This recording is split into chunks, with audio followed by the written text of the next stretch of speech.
Hello everyone. आज मैं आपके साथ एक टॉपिक को डिस्कस करूंगा जिस टॉपिक का नाम है introduction to CPU architecture and motherboard.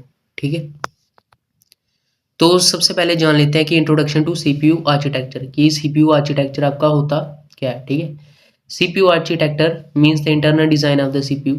CPU architecture basically जो आपका इंटरनल डिजाइन होता है कि मतलब जो सीपीयू है, ठीक है, उसका जो अंदर का डिजाइन है उसे हम सीपीयू आर्किटेक्चर बोलते हैं। How it parts are arranged and how they work together to process instructions, कि मतलब जो उसके पार्ट्स होते हैं अंदर के वो कैसे अरेंज हुए होते हैं। ठीक है, and how they work together, और वो साथ में कैसे काम करते हैं इंस्ट्रक्शंस को प्रोसेस करने के लिए। हिंदी में भी लिखा है। सीपीयू आर्किटेक्चर का मतलब है सीपीयू के अंदर का डिज़ाइन। वही मैंने बताया कि सीपीयू आर्किटेक्चर का आपका मतलब होता है जो कि सीपीयू के अंदर का डिज़ाइन है, कैसे उसके पार्ट्स, इसके कुछ पार्ट्स होते हैं जिसे हम बोलते हैं एएलयू, अरिथमेटिक लॉजिक यूनिट, जो कि एडिशन, सब्सट्रैक्शन, मल्टीप्लिकेशन और डिवीजन का काम करता है। फिर होता है आपका सीयू जिसे हम बोलते हैं कंट्रोल यूनिट। फिर रजिस्टर्स अरेंज्ड होते हैं और मिलके काम करते हैं। तो ये होता है आपका सीपीयू आर्किटेक्चर। फिर बात करते हैं वाई सीपीयू आर्किटेक्चर इंपॉर्टेंट। अब ये तो हमने देख लिया कि सीपीयू आर्किटेक्चर होता क्या है। अब बात करते हैं कि ये इंपॉर्टेंट क्यों है। It decides how fast and how efficiently computer works.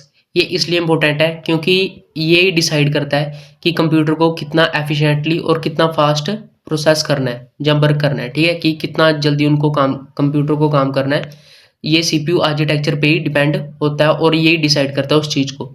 It affects how instructions are processed, how memory is accessed and how different parts communicate. इसका ही सारा काम होता है और यही दिखाता है कि कौन से पार्ट्स कब किसके साथ कम्युनिकेट करेंगे या किसके साथ बातचीत करेंगे। तो ये था आपका कि सीपीयू आर्किटेक्चर इंपॉर्टेंट क्यों है। फिर आ जाता है कि हाउ डज इट वर्क। तो ये काम कैसे करता है। सबसे पहला है फैच। फैच का मतलब होता है ये इंस्ट्रक्शंस लेता है। ठीक है, गेट इंस्ट्रक्शंस। सबसे पहले ये क्या होगा, इंस्ट्रक्शंस लेगा। फिर उसके बाद सेकंड पॉइंट है डिकोड। उस चीज को डिकोड करेगा, अंडरस्टैंड व्हाट टू डू, कि पहले सबसे पहले क्या करा इसने, इंस्ट्रक्शंस ली। फिर उसके बाद ये देखेगा कि अंडरस्टैंड व्हाट टू डू, अब करना क्या है। ठीक है, उसको समझने की कोशिश करेगा। थर्ड में करेगा ये एग्जीक्यूट परफॉर्म द टास्क। सबसे पहले क्या किया, इंस्ट्रक्शन इसके पास आ गई। फिर इसने डिकोड करके अंडरस्टैंड व्हाट टू डू, कि करना क्या है। फिर उसके बाद इसने जो भी टास्क इसको मिला है, जो भी इंस्ट्रक्शंस मिली है इसको, उसको परफॉर्म करना है। तो ये इसका 3 स्टेप में चलता है, जैसे हम बोलते हैं this is called the instruction cycle. तो ये होता है सबसे पहले फैच, फिर उसके बाद डिकोड, फिर उसके बाद एग्जीक्यूट। अब टाइप्स ऑफ सीपीयू आर्किटेक्चर की बात कर लेते हैं। तो आपके 2 साइंटिस्ट थे जिन्होंने ये आर्किटेक्चर बताया। तो सबसे पहले थे आपके बोर्न न्यूमैन आर्किटेक्चर। इनका मानना था uses one memory for both data and instructions, कि एक मेमोरी का यूज करना है जिसमें आपका डाटा भी आ जाएगा और इंस्ट्रक्शंस भी आ जाएंगे। रियल लाइफ एग्जांपल से समझते हैं कि like using one notebook both homework and time table. जब हम स्कूल में होते हैं तो एक ही नोटबुक पे हम क्या करते हैं कि मतलब एक ही नोटबुक लगाऊंगा मैं, उस पर होमवर्क भी लिख लूंगा और टाइम टेबल भी अपना उसी पे लिख लूंगा। तो इनका मानना यही था कि one memory uses one memory, एक मेमोरी को यूज करो फॉर बोथ डाटा, डाटा के लिए भी और इंस्ट्रक्शंस के लिए भी। तो इनका कुछ है इस टाइप से, एक मैंने इमेज लगाई है। ये इनका मानना था इनपुट डिवाइसेस ऐसे होगा, फिर हम इनको इनपुट देंगे, वो मेमोरी के पास जाएगा, फिर arithmetic logic unit addition subtraction वगैरह करके, फिर कंट्रोल यूनिट पे जाके सेंटर प्रोसेसिंग वगैरह करके, फिर वो हमें आउटपुट डिवाइस के जरिए आउटपुट जो भी जहाँ हमारा रिजल्ट होगा वो प्रोवाइड करवा देगा। तो ये था बोन न्यूमैन आर्किटेक्चर जो इन्होंने बताया था। फिर सेकंड थे आपके हार्वर्ड आर्किटेक्चर। इनका था use separate memory for data instructions, कि हमें एक ही मेमोरी को यूज करके नहीं, सेपरेट मेमोरी का यूज करके डाटा को करना है सेव और इंस्ट्रक्शंस को सेव करना है। ऐसा समझ सकते हैं like using two notes books लगाई है मैंने, वन फॉर होमवर्क, एक होमवर्क के लिए और एक टाइम टेबल के लिए। तो जो कि ज़्यादा मोर ऑर्गेनाइज्ड होगा, इसमें मुझे समझने में भी आसानी होगी अगर मैं सेपरेट सेपरेट मेमोरी का यूज़ करूंगा अपने डाटा और इंस्ट्रक्शंस के लिए। तो ये था आपके हार्वर्ड आर्किटेक्चर।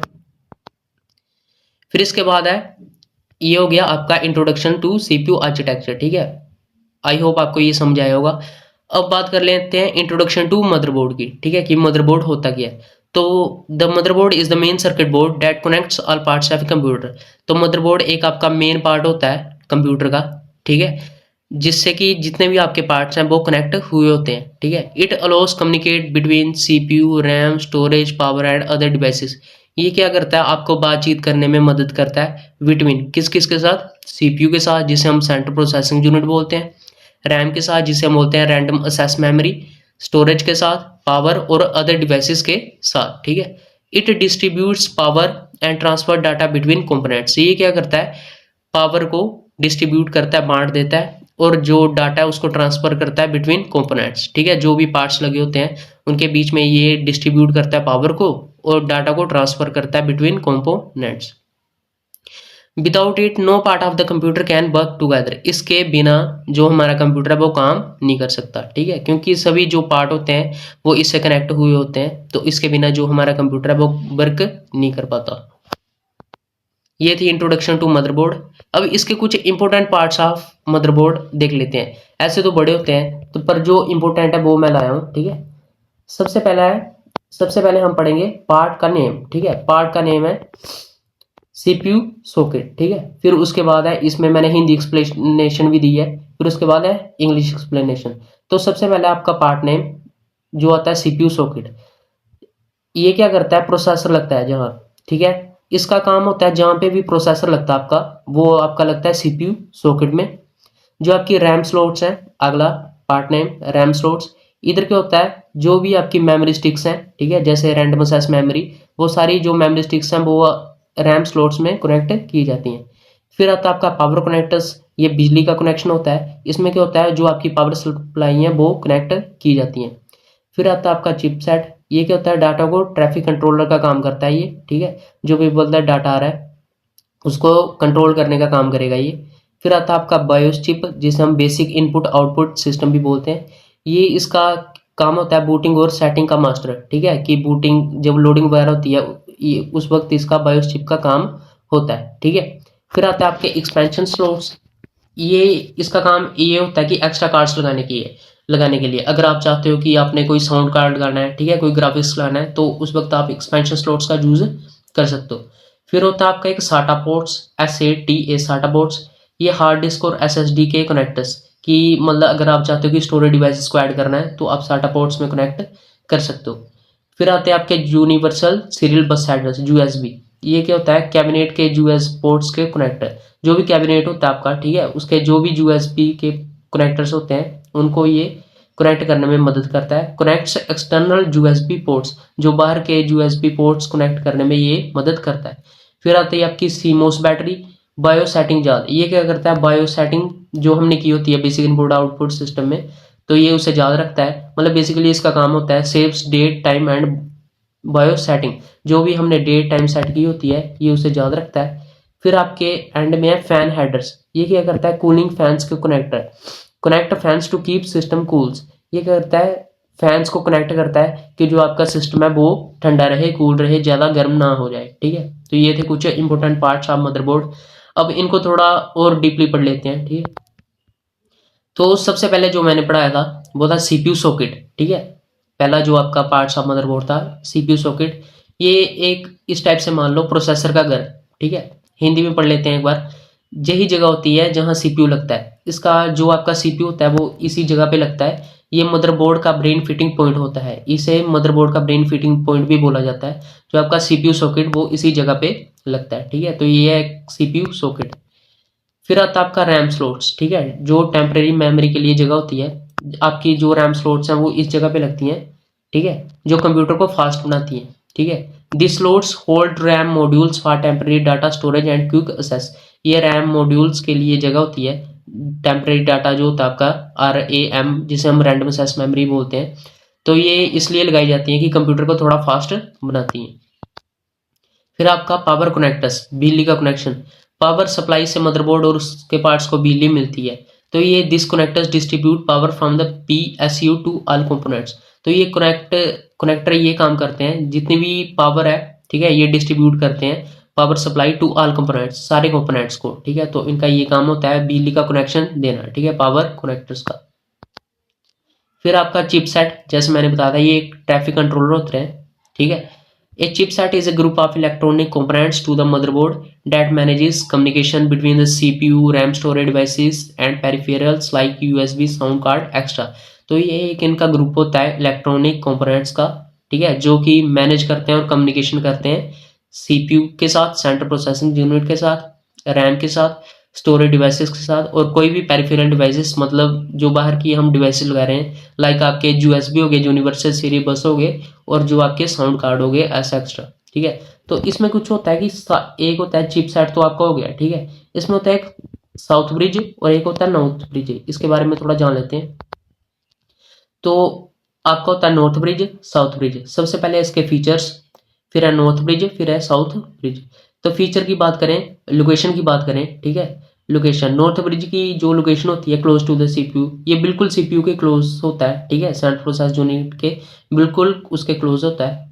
फिर आपका south bridge, lower part of the motherboard, जो आपका मदरबोर्ड का लोअर पार्ट होता है ये उधर होता है साउथ ब्रिज।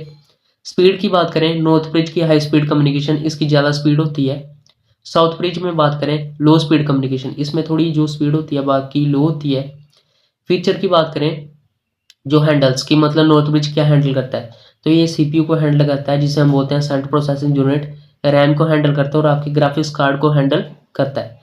जो आपका साउथ ब्रिज है ये हैंडल करता है यूएसबी को, यूनिवर्सल सीरियल बस, हार्ड डिस्क को, साउंड कार्ड को और बायोस को।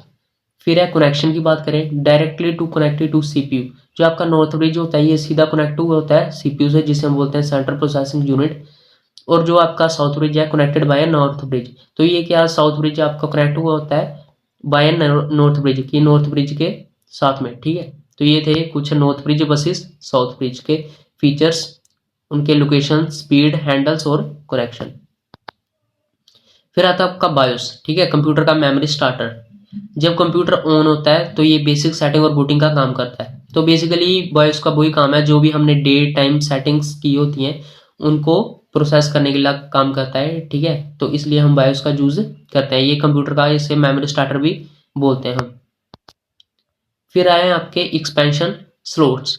इसमें क्या होता है, PCI slots allow adding extra components like GPU, sound card extra. इसमें कुछ आपके पीसीआई स्लॉट्स होते हैं, जैसे ये एक्सपेंशन स्लॉट्स लगाया मैंने, इमेज लगाई है एक। इसमें क्या होता है कि अगर आप चाहते हो कि एक्स्ट्रा कंपोनेंट्स आपने ऐड करने हैं like GPU, sound card extra, तो आप कर सकते हो। हिंदी में बात करें, ग्राफिक कार्ड, ठीक है, आप चाहते हो कि ग्राफिक कार्ड आप जोड़ना चाहते हो, साउंड कार्ड जैसे वाईफाई कार्ड जैसी चीज़ें जहाँ लगती हैं, ठीक है। तो ये एक एक्सपेंशन स्लॉट है जहाँ पे आपकी ये चीज़ें लगती हैं एक्स्ट्रा वर्क के लिए। फिर आपके आते हैं साटा पोर्ट्स, हार्ड डिस्क और एसएसडी के लिए, ये सॉलिड स्टेट ड्राइव और हार्ड डिस्क के लिए यूज करते हैं। Connect storage drives for permanent data storage, तो ये हम इसलिए यूज करते हैं स्टोरेज ड्राइव्स के लिए, फॉर परमानेंट डाटा स्टोरेज, जो भी हमारा डाटा है वो परमानेंट स्टोर रहे, इसलिए हम इस कनेक्टर का यूज करते हैं, साटा पोर्ट्स। नेक्स्ट आपका यूएसबी, जिसे हम बोलते हैं यूनिवर्सल सीरियल बस हेडर, ये होता है एक्सटर्नल डिवाइसेस के लिए, ठीक है। इसका काम होता है कि माउस, कीबोर्ड, पेन ड्राइव जैसे डिवाइसेस के लिए पोर्ट। अगर मैं चाहता हूँ कि मुझे माउस ऐड करना है, कीबोर्ड को ऐड करना है या पेन ड्राइव को डालना है, ठीक है, तो ये उसके लिए पोर्ट होता है। इसका काम होता है connect USB ports on the cabinet to the motherboard, कि यूनिवर्सल सीरियल पोर्ट्स को कनेक्ट करना कैबिनेट के साथ टू द मदरबोर्ड, ठीक है, मदरबोर्ड के साथ। तो ये होता है आपके यूएसबी हेडर, जिसे हम बोलते हैं यूनिवर्सल सीरियल बस। नेक्स्ट आपका सीमोस बैटरी, सेटिंग याद रखने वाली बैटरी। तो इसका काम वही होता है, power BIOS memory to the retain system settings, जो ये हमने डेट, टाइम और बायोस सेटिंग को याद रखने के लिए हम इस चीज़ का यूज करते हैं। ये होती है आपकी सीमोस बैटरी, ठीक है, ये छोटी सी जो नजर आ रही है इसे हम बोलते हैं सीमोस बैटरी। तो इसका ये काम होता है, जो भी हमने डेट टाइम चेंज किए होते हैं उस चीज़ को याद रखने के लिए हम इस चीज़ का यूज करते हैं, जिसे हम बोलते हैं सीमोस बैटरी। फिर आता है आपके heat sinks and fan headers, ठंडक का सिस्टम। इसका काम ये होता है, helps in cooling components to prevent overheating, मतलब इतने वगैरह पार्ट्स वगैरह हम यूज़ कर रहे हैं तो ज़्यादा ओवर हीटिंग का चांस होता है, तो ये इसलिए फैंस लगे होते हैं कि जो है आपकी कूलिंग बने रहे और हमें बचाए ओवर हीटिंग से, कि ज़्यादा ओवर हीटिंग वगैरह ना हो सिस्टम में। तो इसलिए इन heat sinks and fan headers का हम यूज़ करते हैं, ठीक है। हिंदी में बात करें, सीपीयू और चिपसेट को गर्म होने से बचाता है। इसका काम होता है जो कि आपकी सीपीयू हो गया, सेंट्रल प्रोसेसर यूनिट, और चिपसेट हो गया, उसे गर्म होने से बचाता है कि वो कूल ही रहे। ठीक है, तो इसलिए हम इसे यूज करते हैं। ये आ गया आपके हीट सिंक्स। ठीक है, तो आई होप आपको ये सेशन अच्छा लगा होगा। सब्सक्राइब कर लीजिए नेक्स्ट वीडियो के लिए। Thank you.